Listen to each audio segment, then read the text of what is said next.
Good afternoon, ladies and gentlemen. I would like to thank you all for coming out today to hear Mr. Lesser's presentation on political advertising.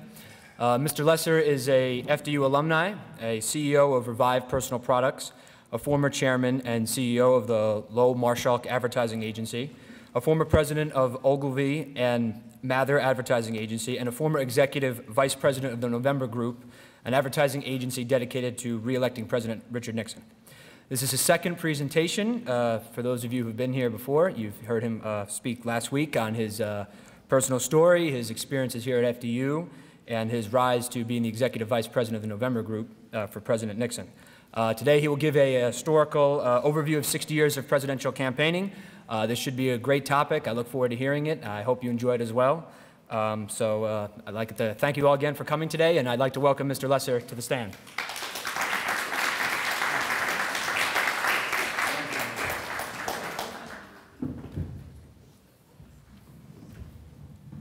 Thank you, Michael. And thank you all very much for coming today. Those of you who are back again, I especially appreciate that because you have some idea of what you're in store for and chose to come anyway. I had 1 year in politics, really. At one time I thought I wanted a career in politics, but that 1 year cured me of that completely. That year was a very interesting year. It was 1972, as Michael said, and we put together the first ever group of advertising professionals to handle a political advertising campaign, and that was for then President Richard Nixon. That turned out to be a very momentous year for a lot of reasons, remembered now mostly because of what happened after, because of Watergate and what happened afterwards. And I do have some interesting stories about that if we ever do get around to them. But that's not why I'm here today. I'm here to talk about a subject, the political part of my life, and the reason that I make sure that you understand that it was really just that 1 year is because when it comes to politics, I am pretty much homeschooled. When it comes to the advertising business, it's a different matter. I spent 25 years or more in the advertising business, and I was there for some very interesting years. I first started in the advertising business in 1967, I mean, in a classical sense, working in an advertising agency. So it was just at around the Mad Men period. And I left my last job in the advertising business in 1989 or 1990. So those were the years when we as advertising professionals were learning a great deal about persuasion techniques and about what works and what doesn't work. And a lot of other people who were better at it were learning how to take some of those persuasion techniques and apply them to the world of politics. And what I'm going to do today is to talk about and show you some of the steps along the way between the time that TV first became a mainstay in our lives and what takes place now in the world of political advertising. When I look at those years, or let's say this whole period of time that this particular talk is going to cover, it breaks into three fairly easy phases for me, and I think there are some important distinctions that if you think of it this way, you will think about what you're seeing a little bit differently. It started in, well, the first time there was political advertising on TV was 1948, and that was basically, the way all advertising evolved was that people took things that worked for them in face-to-face selling and brought those techniques to the television screen. So if a politician in 1948 was used to being persuasive, standing on his feet in front of an audience and basically giving a speech, well, pretty much that's what you would see when the time came for them to decide how they wanted to be represented in advertising. By 1952, things started to change a little bit, and we had television now starting to be a little bit more present in people's homes. In fact, from 1952 to 1960, TV households in this country went from 3 million households to somewhere over 45 million households. So by the end of the 1950s, TV had pretty much taken over as the dominant medium for communicating just about everything. I mean, the beginning of the end for everything else, radio and newspaper and everything else, took place somewhere in the late 50s and the early 60s. The business of political advertising began with people like me, more like me, who knew advertising, let's say professionals in advertising, working with people who were political professionals. And that period of time extended for probably the next 20 or 25 years. In other words, the November Group, which was a group of advertising professionals, basically had political counterparts that we met with very, very frequently. And somewhere in the give and take between us and the political experts, we would find a communication platform and a communication strategy, and we would essentially work from there. Sometime in the 50s, more in the 80s, I mean, somewhere in the 70s, more in the 80s, a new breed of political consultant started to appear. He was, I'll say he or she to be polite, but I can't think of too many women who come to mind when I say this.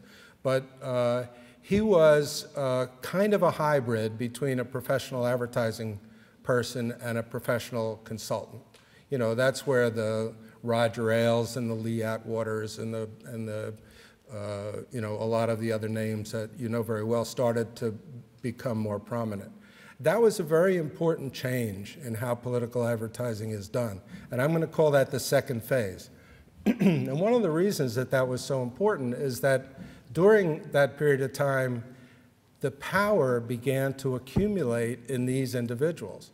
I mean, as these individuals realized that they couldn't really, when I did it, and when people like me did it for the first 20 or 25 years, you would do the job, and then you would go back to your regular work, and then 4 years later, there was another presidential campaign, and someone else would come along, not necessarily having learned any of the things that you knew. There was not necessarily a body of knowledge that was being passed along, but someone else would come along, and they would kind of pick up where you left off. And you see that when you start to see some of the advertising develop in the first 20 or 25 years. When the consultants realized that you could make a living doing this, what they also realized was that you can't wait every 4 years for a job to come along. So the professional consultants chose sides, blue or red, basically. There's more subtle decisions that were made along the way, because you can be darker red and lighter red and a lot of other things, but there were people who essentially chose a category of politician that they would work for. They went to work for these politicians, and they brought all of that experience and all that knowledge from one campaign to the next. So there was a very accelerated rate at which learning was taking place once the consultants took over, because they went from a congressional campaign, and then they were in a Senate campaign, and then they were handling a mayoralty race, and they went from there to there, and then they'd be in a presidential campaign. These people also had a different kind of power because of that. They didn't have to have meetings with other people who were their counterparts, where there was a give and take and an exchange about what course of action we should take. They had the doctrine, they knew what worked, they were the political experts, and they were the pros, and they took charge. I found out when I was in Washington, it was funny because it occurred to me at a party that I was at, and I looked around at the group of people that I was with at the party, and I, you know, it's like, why are all these people together? What gathers us as a group? And I started to picture this bullseye, you know, and I started to think, you know, all of Washington basically operates based on how far you are from direct contact to the President of the United States.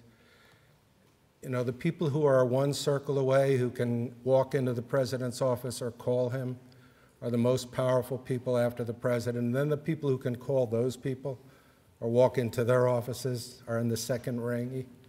And I'd look around the room and realize that my ring was here.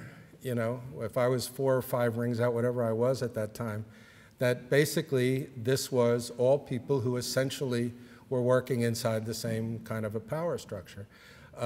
In fact, if somebody from one of the closer rings walked into the room, there would be a little bit of an aura, you know, that that person had, because they could call someone who could call someone who could talk to the President of the United States. I say all of this because with that power came a kind of control that really didn't exist in the first 25 or 30 years that we're going to talk about here. And with that power also came a new sort of a breed of cat who in some cases was expecting to have a job after the political campaign was over, and many times did. So you saw things like the influence that Karl Rove had in the Bush administration. That was a direct result of this thing that I'm talking about. So the phases. The first phase was advertising experts with political experts getting together, working out a campaign strategy. You'll see some of that. The next phase was when the consultants took over, and you started to see a lot more negativity in advertising, and there was a reason for that, and that was something that the political consultants were bringing from one campaign to the next because they simply knew that it worked. And then what I will call the final phase, or the third phase, which is underway right now, which is the era of the super PACs. And I'm going to get to a little bit of my own take on the super PACs, hopefully towards the end. All right, so now, I have to say one more thing before I start showing you advertising. The role of money in political advertising. There have been 2 major attempts, as most of you in this audience know, there have been 2 major attempts on a bipartisan basis to do something about the issue of the importance of money in an advertising campaign. I think most right-thinking people, at least people that think similarly to the way that I do, in my mind, most people believe that money shouldn't buy you influence to the extent that it does. And I think most politicians, when you strip away a lot of the issues that they have to deal with on a regular basis, think so too. So we've had 2 attempts over the years. The Federal Election Campaign Act, which we worked with in 1972. It was new in 1972. And then McCain-Feingold, which I think was 2002. Both of those were, I thought, honest, earnest efforts to get the role of money in advertising so that it took kind of a proper relationship to ideas and ideals and principles and things people care about. Both of them were overturned by the Supreme Court. They were overturned, I should say, by 2 different Supreme Courts with very different philosophies. So the question of where the First Amendment comes into this and where all of this is going to resolve itself, I think, is an interesting discussion for us to have sometime. But I'm not going to go into it today, except to say that it has, in my mind, been defined at this point in the worst possible way, not the best possible way. So I'm going to go back now to 1952.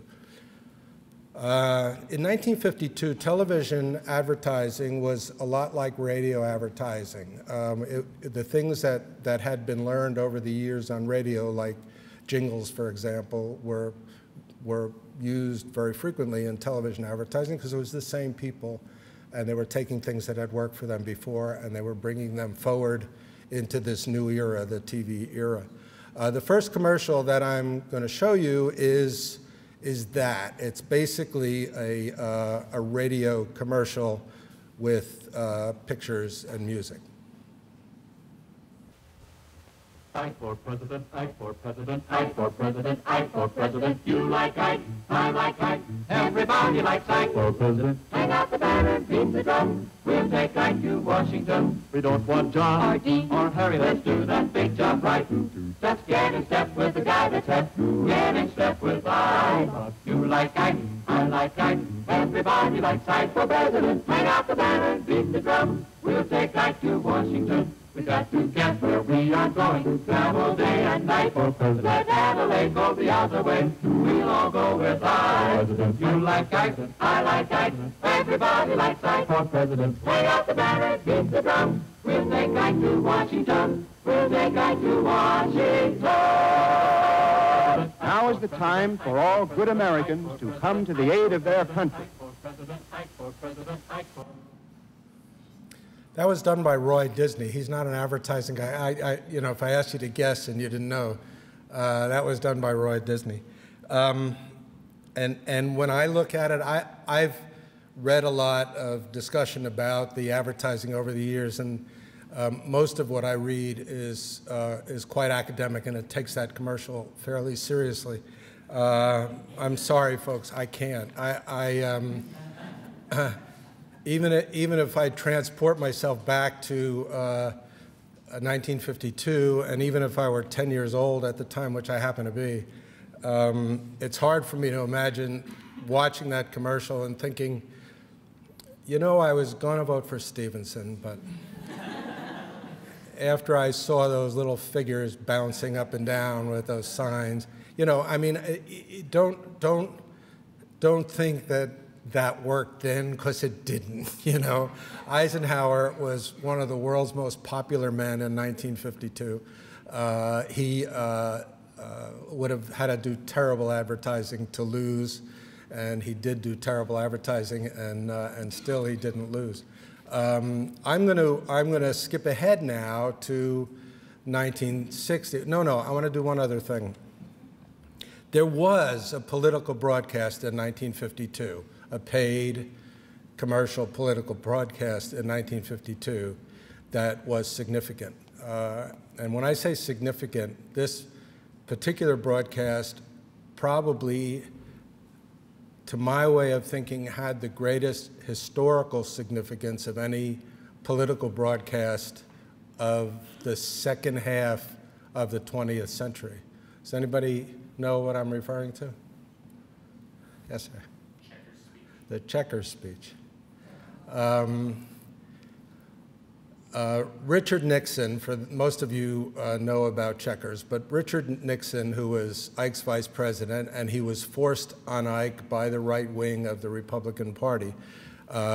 If you go back to then, people weren't even sure Ike was a Republican when he first agreed to run for the nomination. But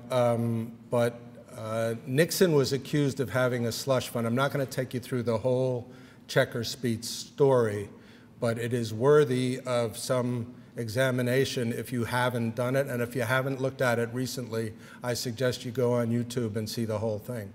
But I'm going to show you, just to set it up, Nixon was accused of having a slush fund, which today would be called a campaign war chest, but at the time was viewed as improper. And the slush fund was thought to be being used by Nixon for personal expenses, not necessarily for what those dollars were donated to him for. And Nixon was about to be thrown off of the ticket. Eisenhower never particularly liked Nixon, and at this point viewed all of this as just interference on his way to the White House, and was perfectly ready to get rid of Nixon because of it. What Nixon chose to do was to find $75,000, buy 30 minutes of airtime, and go on television. This was late September in 1952. Go on television and explain himself to the American people. A huge number of people watched this broadcast. I'm going to show you a few minutes from the end of the Checkers speech because I want to make a couple of comments about it. Well, that's about it. That's what we have. That's what we owe. It isn't very much, but Pat and I have the satisfaction that every dime that we've got is honestly ours. I should say this, that Pat doesn't have a mink coat, but she does have a respectable Republican cloth coat. And I always tell her that she'd look good in anything. One other thing I probably should tell you, because if I don't, they'll probably be saying this about me too. We did get something, a gift, after the election. A man down in Texas heard Pat on the radio mention the fact that our two youngsters would like to have a dog. And believe it or not, the day before we left on this campaign trip, we got a message from the Union Station in Baltimore saying they had a package for us. We went down to get it. You know what it was? It was a little Cocker Spaniel dog in a crate that he'd sent all the way from Texas. Black and white, spotted. And our little girl, Tricia, the 6-year-old, named it Checkers. And you know, the kids, like all kids, love the dog. And I just want to say this right now, that regardless of what they say about it, we're going to keep it. It isn't easy to come before a nationwide audience and bare your life, as I've done. But I want to say some things before I conclude. In spite of the smears, the misunderstanding, the necessity for a man to come up here and bare his soul as I have, why is it necessary for me to continue this fight? And I want to tell you why. Because you see, I love my country. And I think my country is in danger. And I think the only man that can save America at this time is the man that's running for president on my ticket, Dwight Eisenhower. You say, why do I think it's in danger? And I say, Pure treacle, right? Imagine what Saturday Night Live would do with that speech today. Imagine what Jon Stewart would do with that speech. That last part is important. Everybody remembers the Checkers reference in the Checkers speech, but not that many people that I talked to remember the last 5 minutes where he went on to say why you should vote for Eisenhower. When I look at that, what I see is that the last 5 minutes of that commercial was basically directed to an audience of one. Who do you suppose that is? Mr. Eisenhower. That was a plaintive appeal to Ike to say, you need me because I can do the following thing. I can say these things and you can't say them, and I can do these things and you can't do them. And it worked in spades. I mean, it was hugely successful. It saved Nixon's career. And when I say that this was the most historically significant commercial broadcast in politics of the last half of the last century, I say it because think about the implications. If Nixon had come off the ticket, which was about to happen, then Nixon basically would have been relegated to the obscurity that, you know, was reserved for Dan Quayle or Spiro Agnew or you know, many other vice presidents that we could think of. He would have disappeared from the political map, and there would have been no election. There would have been no 1960 election. There would have been a totally different outcome in 1968. I mean, the political map was basically changed more or less from that time to this in 1968, and Nixon was the grand architect of that. So from a historical standpoint, this broadcast was hugely important. The other thing that this broadcast did is that it introduced to Nixon the idea, and this is a personal theory or observation of my own, but it introduced to Nixon the idea that he was good at that he understood TV, that he knew how to work with TV, that he understood how to talk to the American people, that he knew how to go past all of the media barriers, which he always envisioned were there, how to go past that, how to go past the political barriers that he always envisioned were there, and directly connect with the American people. I believe that that had something to do with why he was overconfident going into the debates with Kennedy in 1960. And I believe he took that right up to the end of his political career. In 1973 and 1974, there were several periods of time in there where Nixon was going to reserve airtime, and he was going to explain Watergate to all of us, and we were all going to forgive him the way we did in 1952. So that checkers moment registers over and over again in the story of Richard Nixon, and it really never goes away. Before I get to 1960, which is the next really interesting time from an advertising standpoint, I just want to show you one spot to show you the portent of things to come. This was 56, and this was Stevenson. Nervous about Nixon? President Nixon? Vote Democratic. The party for you, not just the few. That was 10 seconds. That was after Eisenhower had a heart attack. And what Stevenson and the Stevenson's people were doing were saying, can you really imagine a President Richard Nixon? And he dealt with that for the rest of his political career as well. Okay, 1960, enter the first made-for-TV politician, Jack Kennedy. There's been libraries filled with books written and examinations of what made Kennedy so perfect for television in 1960. I think it comes down to some things that are fairly simple and fairly observable when you see Kennedy in action. He was a charming, spontaneous man. He had a sense of humor. He was nice looking. And he was likable, and television is not all that complex, really. I mean, what television will pick up is a lot of who you are and what you are, and it wasn't simply a matter of Kennedy having the brilliance to see what the potential for TV was. I've seen lots and lots of footage of Kennedy in lots of different circumstances, some being televised, some being filmed, and so on. And I pretty much see the same man that America developed such a passion for in 1960. And Nixon had the experience edge on Kennedy. He had the name recognition edge on Kennedy. He had, at that time, a more powerful party working for him. The Democrats were really pretty much in pieces at that time. Of course, some people maintain, some serious historians maintain that Nixon, in fact, did win that election in 1960.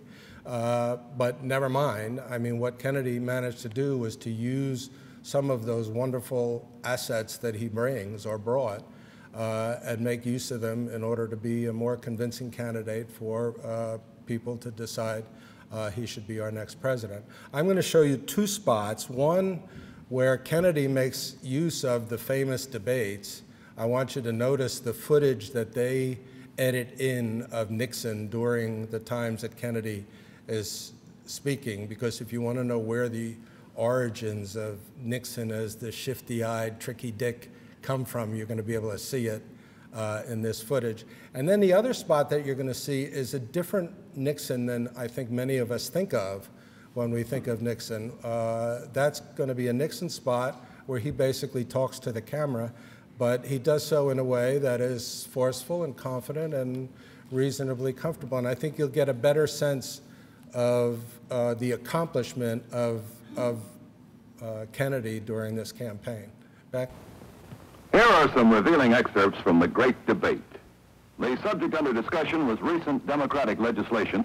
The reason why these particular bills in these various fields that have been mentioned were not passed was not because the president was against them.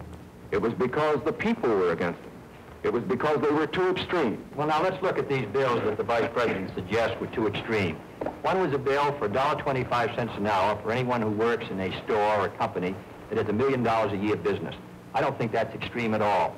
Secondly was the federal aid to education bill.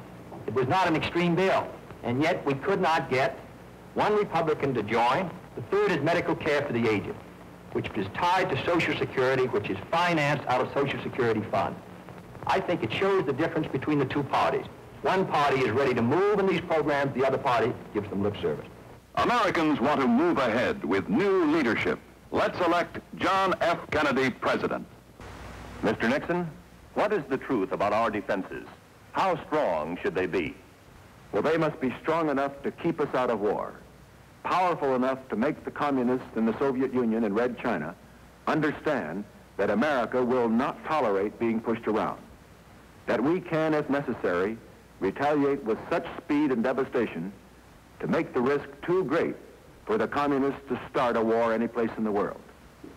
We have this kind of strength now, and we are getting stronger every day. We must never let the communists think we are weak. This is both foolish and dangerous. And so I say, let's not tear America down. Let us speak up for America. Vote for Nixon and Lodge, November 8th. They understand what peace demands. The next thing I want to talk about is a departure, because it's not about political advertising or even buying airtime to make speeches and so on. For me, the most riveting broadcast probably of that whole period of time, maybe again the 50 years at the end of last century, took place when during the Cuban Missile Crisis.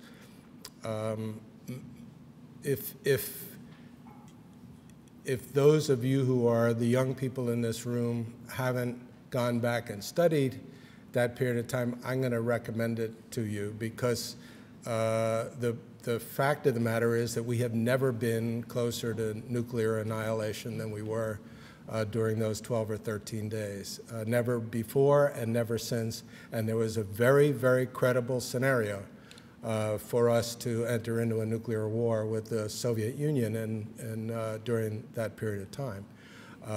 Imagine, if you will, 90 missiles 90 miles off of our coast, and over 30 of those missiles having 66 times the destructive power of the bomb that we dropped on Hiroshima.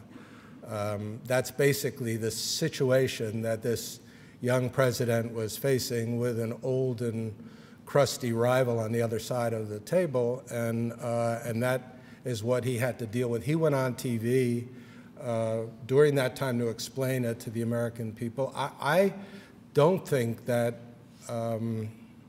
there's ever been another time where I couldn't sit down during a speech, but I mean, literally, I stood in front of the television and said, I think I was getting ready for my draft letter too at the time. But it was a time of immense proportion and immense urgency, and it was handled extremely well by Kennedy, and we survived it, and it's a wonderful story from a historical standpoint what happened after that. The reason that I mention it is because I want you to keep it in mind when I show you this next commercial, which ran in September of 1964. Now, only someone who lives in my bizarro world would talk about nuclear annihilation and a commercial in the same little section of a speech, but understand that this next commercial changed political advertising forever, and you also really have to put yourself back in that time to understand that there was nothing theoretical about nuclear annihilation. It was a very, very real thing to all of us. 1, 2, 3, 4, 5, 7, 6, 8, 9, 9. 10, 9, 8, 7, 6, 5, 4, 3, 2, 1, 0. These are the stakes. To make a world in which all of God's children can live, or to go into the dark. We must either love each other or we must die. Vote for President Johnson on November 3rd. The stakes are too high for you to stay home. All right, Lyndon Johnson was the candidate in 1964. He had succeeded to the job when Kennedy was assassinated.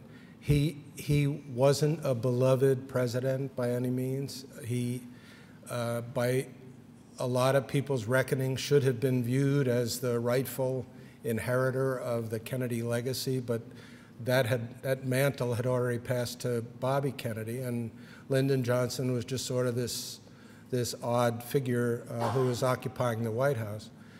Barry Goldwater was a very interesting political candidate because he's the guy that gets depicted in a lot of movies about the political process, someone who is willing to say what's on his mind and doesn't necessarily worry who he offends when he does so, and is frank and honest and earnest and a lot of other things. But it doesn't really work that way in the real world. And what happened was that Barry Goldwater came to be thought of as someone who was militant and a little trigger happy, and this commercial brought all of that into focus for people. This commercial was done by an advertising agency called Doyle, Dane and Bernbach, and Doyle Dane was redefining advertising at that time in the world that I was part of. I mean, we all looked at Bill Bernbach as some kind of a god of the world of advertising, and we knew that things would never be the same because of the way that that agency was learning to use persuasion techniques and so on. So all of that came together in this commercial. The commercial ran on September 7th, 1964 at 9 o'clock at night. It ran once. Never ran again, but stayed in the news. The news broadcast played it, the nightly news played it. The Republicans then protested the commercial, which kept the story alive. So for a week or so, there was a lot of discussion about this commercial. There was discussion about whether the commercial was proper or not. I mean, it was so bold and so different. But if you think about all of those things that were happening then and take those forward to the present, you realize that people who were studying this and watching this and learning from this were realizing that the commercial itself could be the news.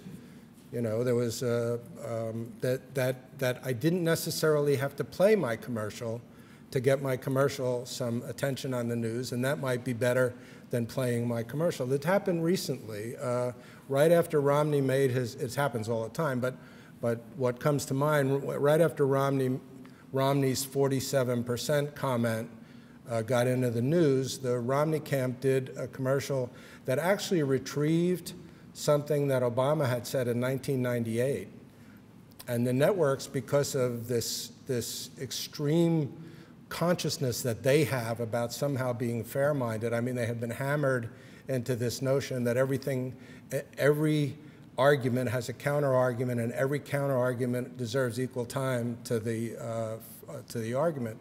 But the networks were running that 1998 comment as though it were news because this commercial was done. I don't know if that commercial ever aired, but what the handlers at that point were realizing was that doing the commercial kind of took the news cycle and shifted a little bit to a different story and managed to get their story equal play, and now people were talking about both of those comments as though they were equal. Of course they weren't. One was new information and one wasn't.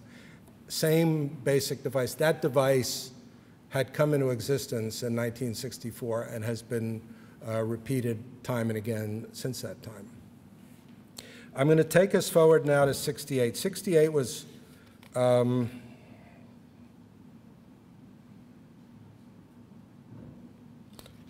well, I'm not going to. I'm sorry. I'm not going to show advertising from '68. That we had Nixon in 1968, who is running now for office for the 7th time. The only thing that I want to say about that, and I know there's a course here in on the 1968 election, and everything I say should be ignored by anybody that's in that course because you'll get better information.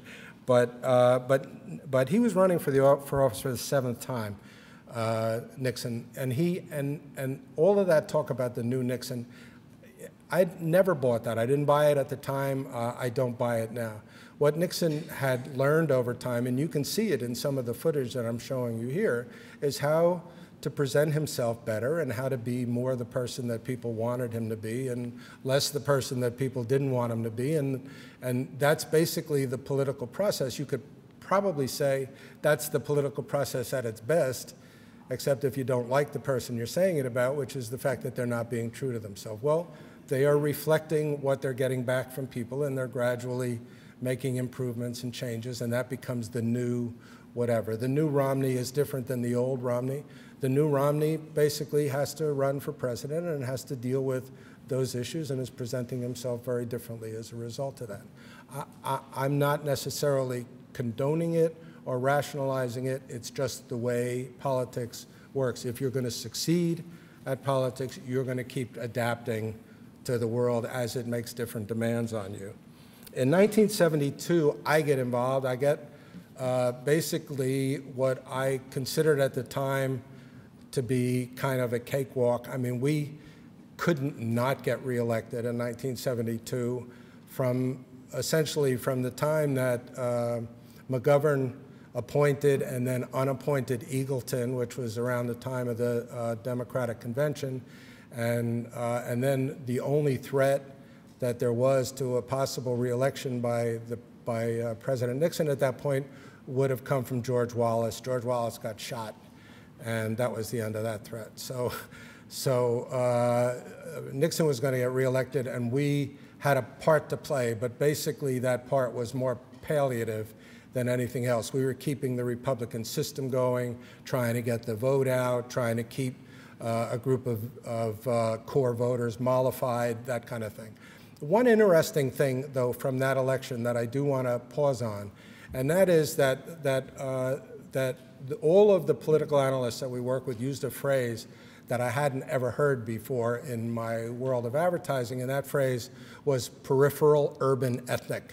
Did you ever hear that? I mean, is that something that anybody talks about anymore? All right, a peripheral urban ethnic in 1972 was someone who was likely to be a second or third generation American who had probably grown up in a Democratic household, who probably had grown up, who was very likely to be ethnic. I mean, you're going to be Polish or Italian or Jewish or Irish. I mean, these are the people who are the core Democratic voters.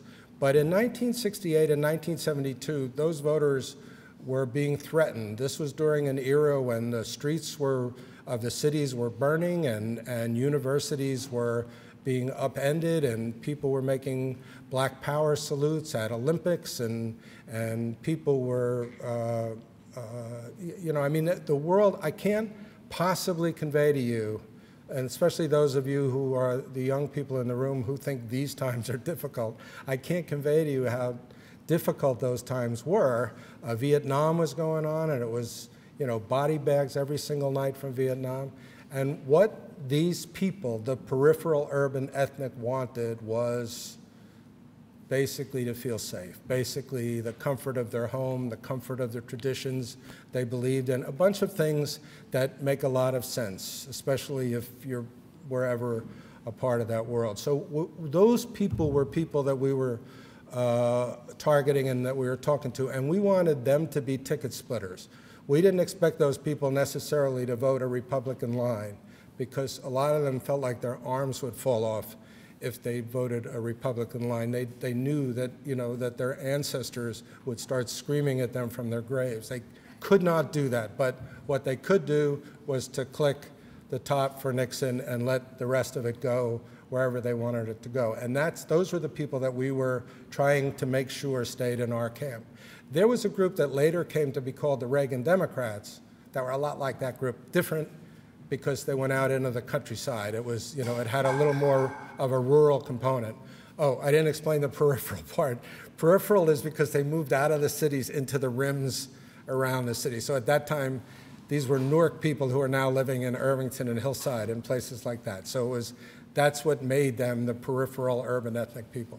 Now, we did a lot of work with that group of people. I'm going to show you a spot that could probably run today, where we tried to bring home to that group that we had their best interests at heart. And I'm going to show you another spot, and that is the commercial that you get to do if you're president. And this is something that I wish our current president had a little bit better guidance on. But if you're president, you get to stage these magnificent bits of theater and then do a commercial about them. We did a 5-minute commercial. I'm only going to show you a 30-second version on Nixon's trip to China, just because that's the power of the incumbency, and I want you to see it at full blown, okay?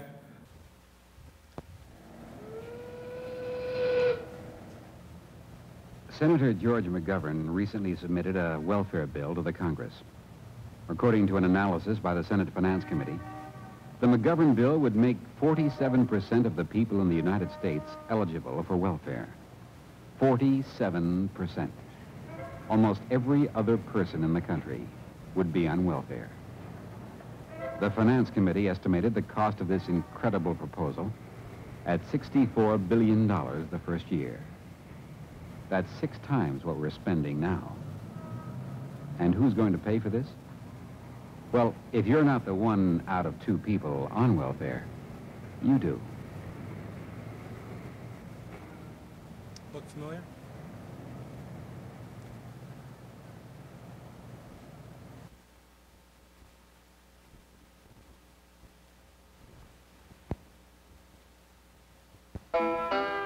China is one of the largest countries in the world, yet no American president had ever been there.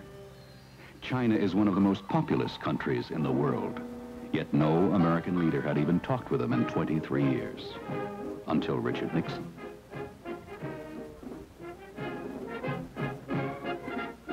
President Nixon has opened the door to a new relationship between the 2 great powers. He has had the courage to effect a sweeping change in our foreign policy. A change that will lead to the settling of our differences through negotiation, not confrontation.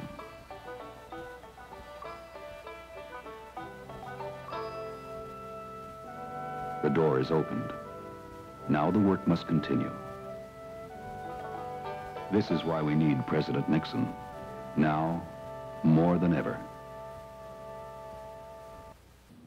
1976 is an election between what I view as 2 good and decent men, Jimmy Carter and Gerald Ford. Maybe neither one of them particularly well equipped to be president, but part of probably what we needed at that time, and this country's need to find some kind of return to normalcy. I'm going to show you 2 spots for Carter that I think are very revealing. One was the commercial from 1976 when he ran for president, and one from 1980 when he was president. What I see when I see these, and I'd be interested in your take on it, what I see is 2 different men. I see the man that I voted for in 1976, who was not doctrinaire, who was confident, who was speaking without notes, who was ready to take on challenges in a pragmatic way. He was a very forceful speaker. And then I see the 1980 version of Jimmy Carter after 4 years in the White House. I'd be interested in your reaction, too. I believe in tough, competent management. I believe that the best government is the one closest to the people. I believe that people ought to control their own government and not the other way around. I believe in long-range planning. I believe in balanced budgets. I believe in screening out or eliminating programs that have long past served their usefulness. I believe in an open government, one that people can both understand and control. I believe that when there's a choice to be made between government and private industry, if it's an equal choice, I go with the private industry. This is a kind of concept that is generally considered to be conservative. But at the same time, I believe in human beings, in equal opportunity, in freedom, in equality of opportunity. And I'll fight for it. If you agree that government should be sensible yet sensitive, vote for Jimmy Carter, a leader for a change. I'm grateful that I can look back on my first term and see 4 years of peace. And that's what we want for the next 4 years, is peace. But I'd like to remind you that the peace we enjoy is based on American military strength and American moral strength. As the first president from the Deep South in 140 years, President Carter personifies and carries to the nation and to the world a special view of the ancient relationship between making war and preserving the peace. We Southerners believe in the nobility of courage on the battlefield, and because we understand the cost of war, we also believe in the nobility of peace. President Carter, a military man and a man of peace.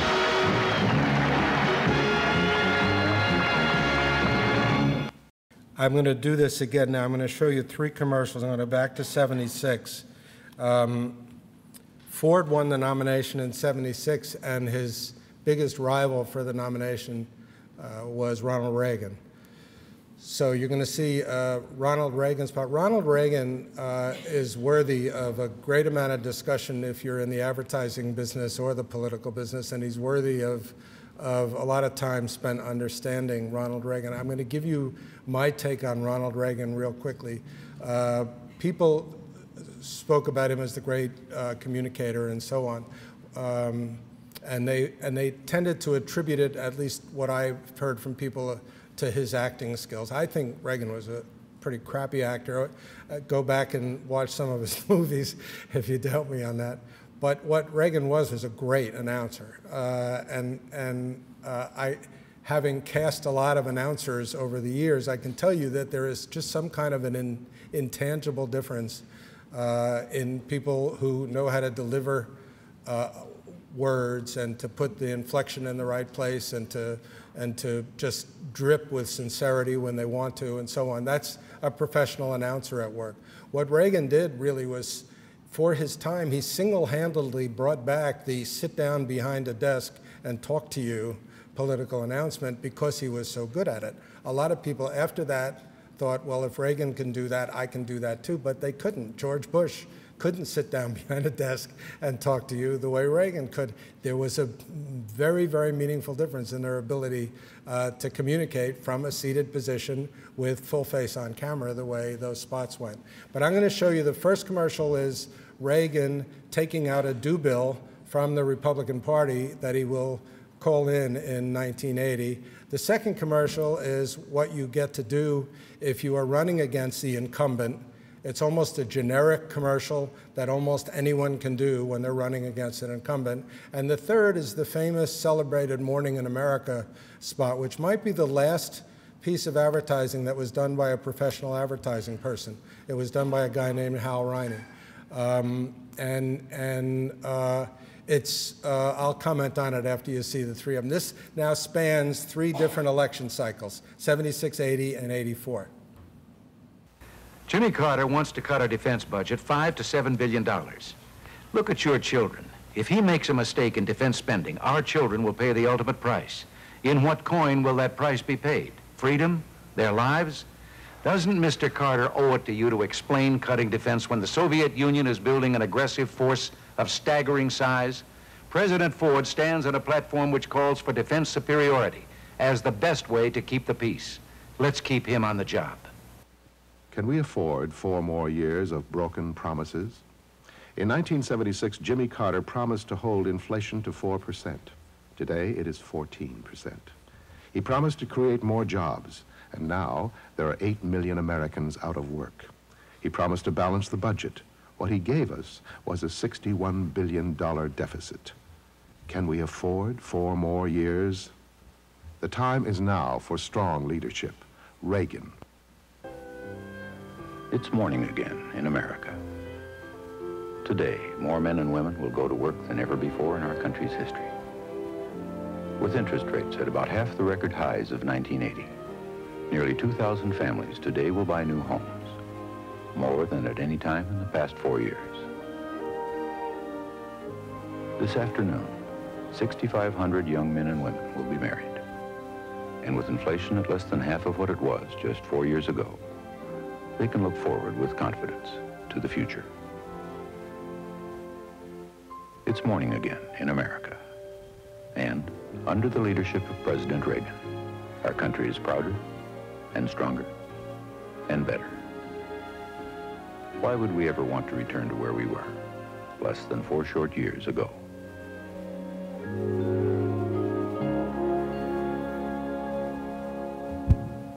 Could have been Hallmark, could have been Coca-Cola. It was, and it was the president. And it wasn't that good. I mean, those times were not that great if you go back and examine it. I'm going to show you one more commercial, and then I'm out of time. It's not a political commercial. It's a commercial my agency did in 1986, just to show you that if you think I was totally asleep at the switch, I wasn't. Take a look at what we were up to. This is for W.R. Grace in 1986. I've already told you, it's all going to work out somehow. There was even talk of an amendment, but no one was willing to make the sacrifices. I'm afraid you're much too young to understand. Maybe so, but I'm afraid the numbers speak for themselves. By 1986, for example, the national debt had reached $2 trillion. Didn't that frighten you? No one really knows what another generation of unchecked federal deficits will bring. This frightens me. No more questions. I have a question. Are you ever going to forgive us? But we know this much. You can change the future. You have to. At W.R. Grace, we want all of us to stay one step ahead of a changing world. Seem familiar?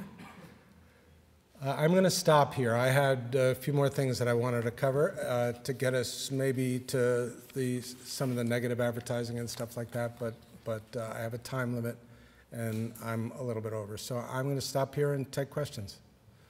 Okay. Thank you very much, Mr. Lesser. Thank you.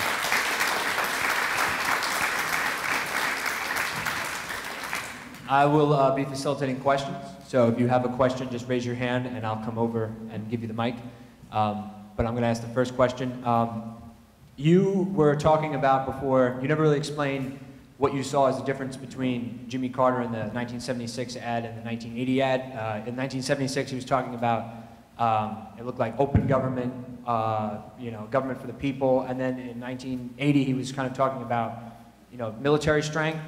What did you see as a difference between the man you voted for in 76 and then who was running in 1980? I just thought he looked like he had lost his mojo in that commercial. I don't know why they chose that particular footage of that particular speech. I don't know what they had in mind. That was Gerald Rafshoon and that group. But I just thought he looked similar to our president looked the other night on national television during that debate, like something had been taken out of the inside of the man. It's a tough job, and maybe I'm reading something into it that the rest of you aren't seeing, but that's what can happen. It didn't seem to affect, since 1950, there's only been one Democrat that was reelected to the presidency, and only one Republican who wasn't.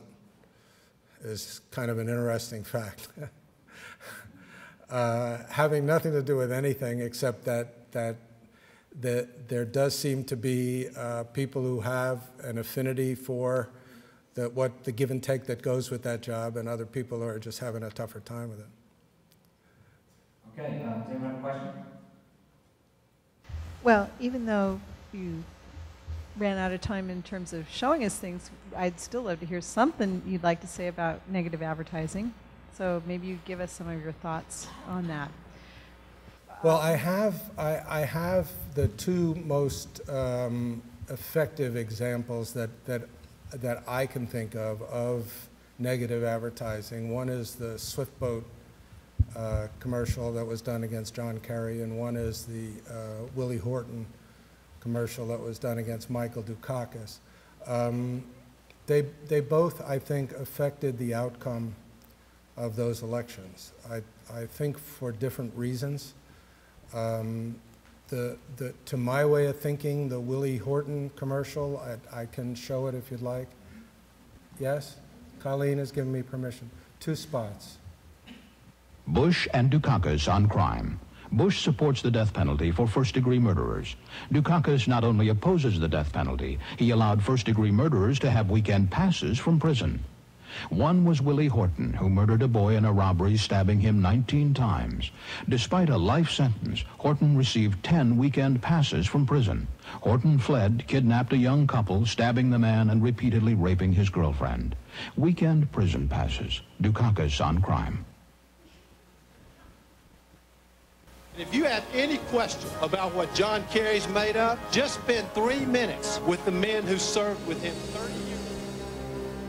I served with John Kerry. I served with John Kerry. John Kerry has not been honest about what happened in Vietnam. He is lying about his record. I know John Kerry is lying about his first Purple Heart because I treated him for that injury. John Kerry lied to get his Bronze Star. I know. I was there. I saw what happened. His account of what happened and what actually happened are the difference between night and day. John Kerry has not been honest. And he lacks the capacity to lead. When the chips were down, you could not count on John Kerry. John Kerry is no war hero. He betrayed all his shipmates. He lied before the Senate. And John Kerry betrayed the men and women he served with in Vietnam. He dishonored his country. He most certainly did. I served with John Kerry. John Kerry cannot be trusted. Swift Book Veterans for Truth is responsible for the content of this advertisement.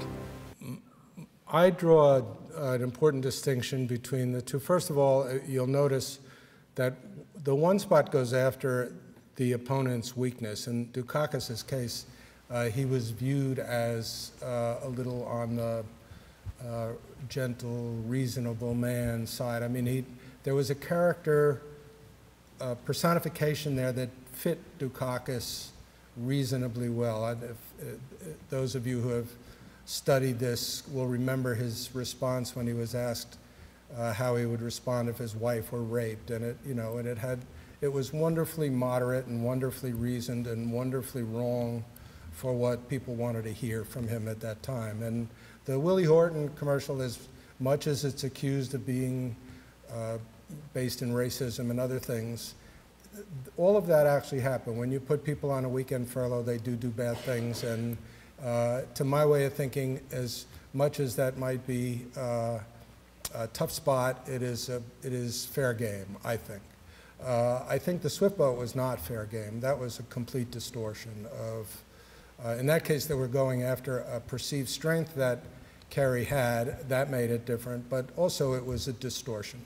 Only one of those men actually served under Kerry's command. All the rest of them, when they say they served in Vietnam with John Kerry, means that they were on other boats or something like that. And the facts are, as best I know, are badly distorted and manipulated. And that to me is when the low road starts to take over. And I hated that, and I hated the people who did that for doing that.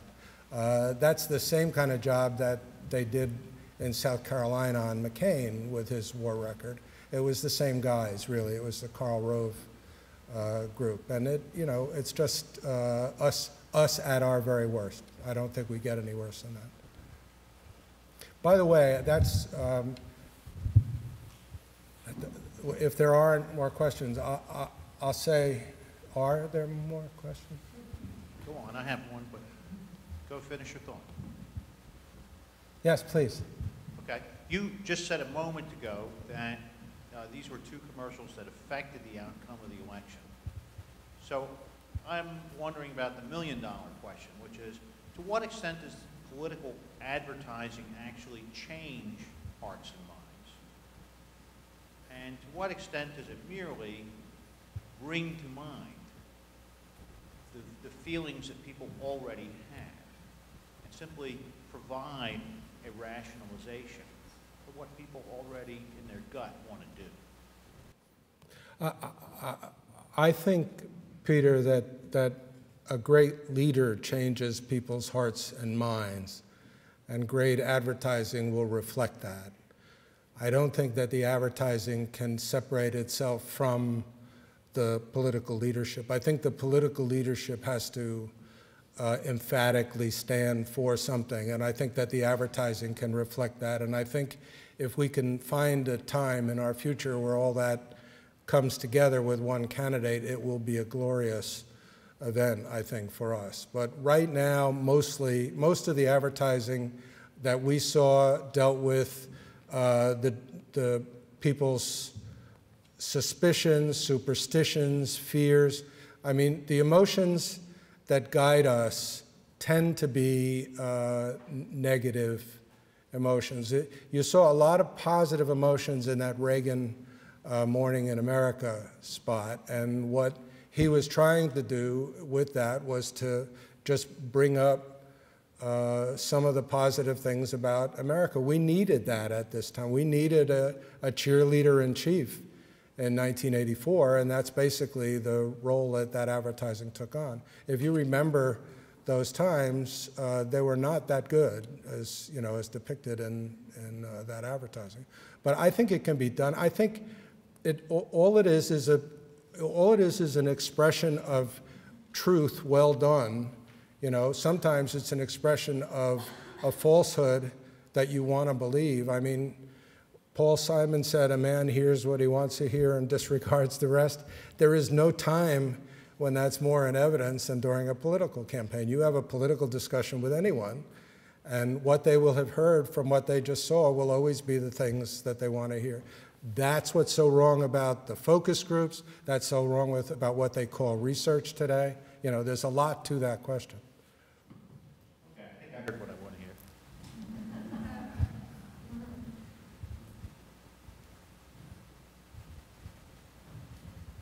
What kind of advertising would you suggest for the candidates running today? Or what kind of an ad? By what kind is the question? Would I try to be positive or negative? I mean, my job as a professional would be to help them get elected.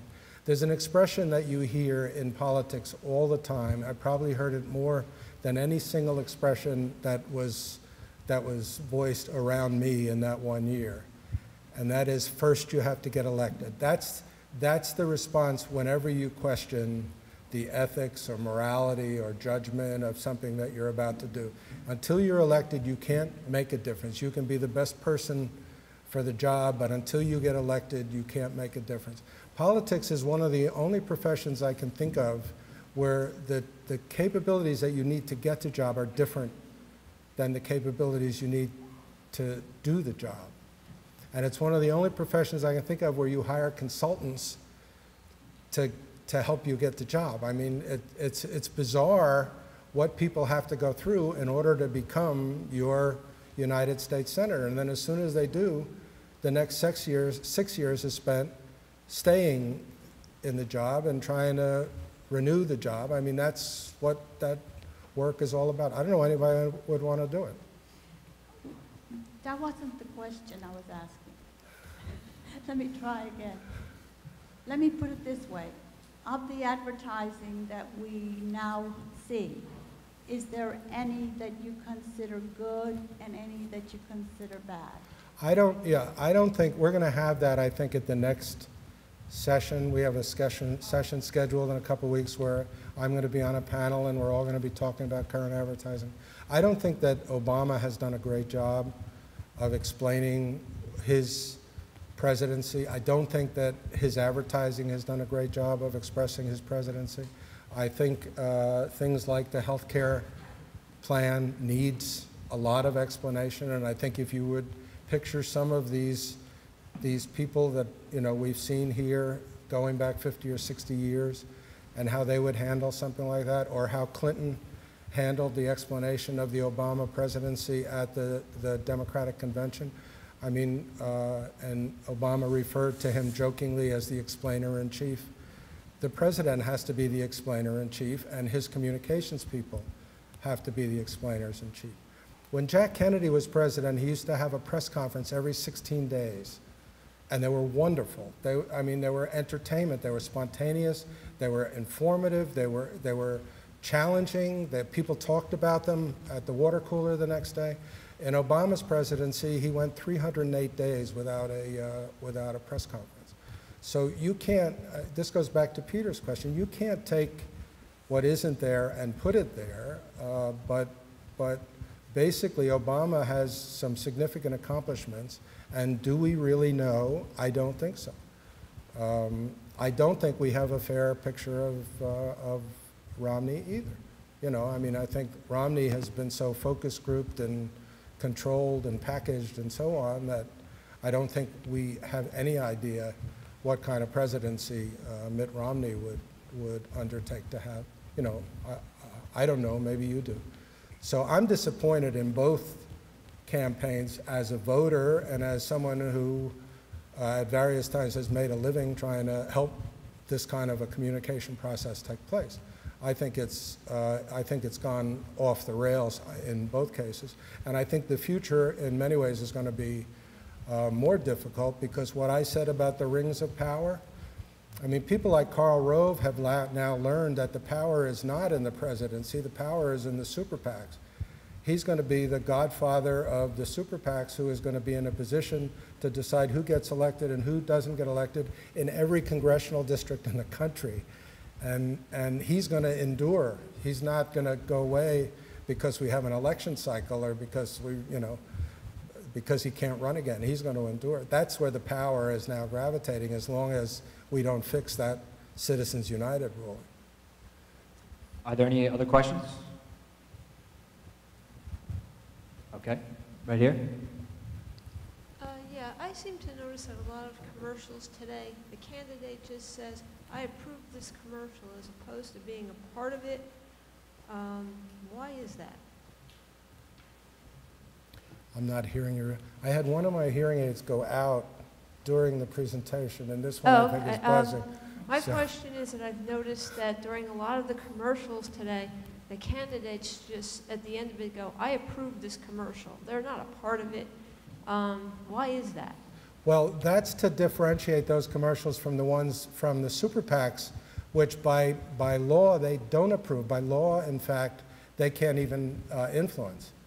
So when, we're not in a swing state. We're not in a state where we're getting that kind of advertising or that kind of pressure here. We're basically seeing network advertising that they have to do on a national basis. But if you will see a lot of commercials that don't say that at the end, and those commercials are very important to differentiate from the ones where the candidate approved the message.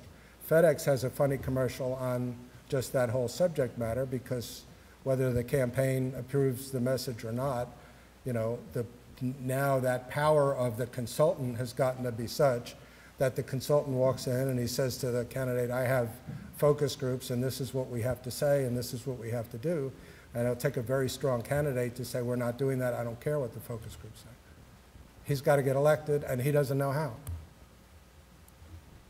Next question's back here. So I'm wondering, since women are an increasing part of the electoral landscape, have you ever noticed any gender differences in how men and women candidates approach ad making? Any unique challenges that women might face, or just anything from your sort of years of expert observations?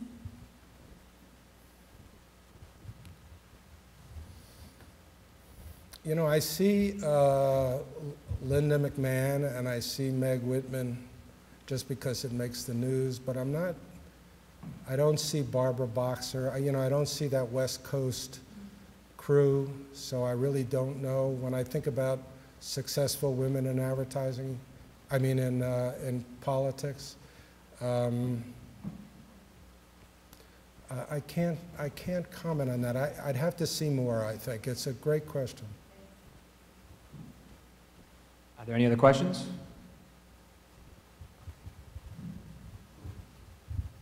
My question is about the capacity of ads. So a lot of the ads you showed, you have the 1980, Ronald Reagan, there's a bear in the woods, or all these great ads, the Willie Horton ad from '88, really had the capacity to change the debate we're having in the country. Suddenly after the Willie Horton ad, we were talking about crime. It was actually able to really change the debate because millions of people saw it. My fear, though, is that ads today can't really do that. because most of the country doesn't see an ad because it's all only run in certain states. And even in those states, more than half the country now is DVR. More than half of those people just skip over every ad. So if fewer and fewer people are actually seeing the ads, they are just so narrowcasted. Have the ads really lost their power in being able to change the way a political debate works in the country? Well, there's somewhere around $2 billion betting they haven't lost their power. And that's more. In 1972, we spent under $10 million on advertising an incumbent president. And this year, it's going to be over $1 billion just from the super PACs, and that doesn't count what comes from the campaign. So they all seem to be convinced that they haven't lost their power. I would love it if some of the advertising lost some of its power. I mean, I think ultimately the redemption for all of us is for us to start ignoring a lot of that stuff and become more informed voters, not people who are influenceable with a 28-second script, you know, or a soundbite or whatever. But that would require a pretty big change in the electorate that I really don't foresee. Okay, thank you very much, Mr. Lesser. Thank you. Thank you.